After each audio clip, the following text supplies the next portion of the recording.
It was a revolution in Grand Prix engine design, although rumour insists that it came about by accident when Honda technicians put the plug leads onto an NSR in the wrong order and it went faster than before. By mid-season, the other factories were searching for their answer to Big Bang, but the close-firing order engine put an enormous strain on engines and crankcases, and they just weren't strong enough.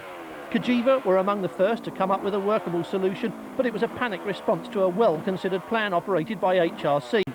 Big Bang Hondas won 3 more races after Doohan crashed, 7 in all that season, which left mathematicians trying to work out just how Doohan lost the title that year, but of course there's no mathematical value equivalent to the Rainey factor.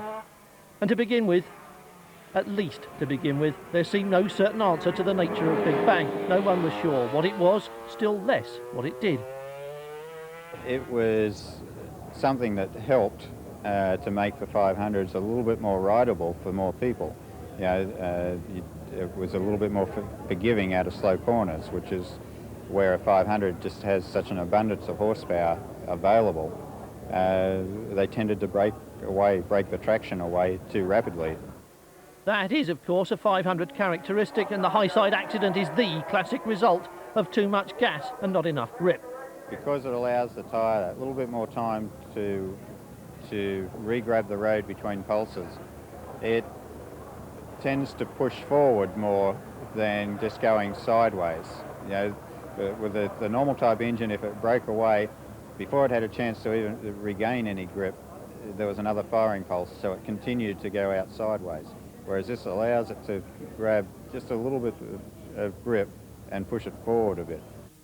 A lot of evidence seemed to show that the Big Bang bikes looked and felt slow by comparison. They feel slow because, you know, it's the same as when you're doing anything. When you feel in control, you know, you feel ahead of everything. It's when you're on the edge of losing control, everything seems to be happening too fast. Certainly the first production engines sounded as though their leads were crossed. At the pre-season tests in Australia, the engine note of the NSR was the subject of discussion. The high rasp of the 180 was replaced by a flat drone that sounded like a 4-stroke.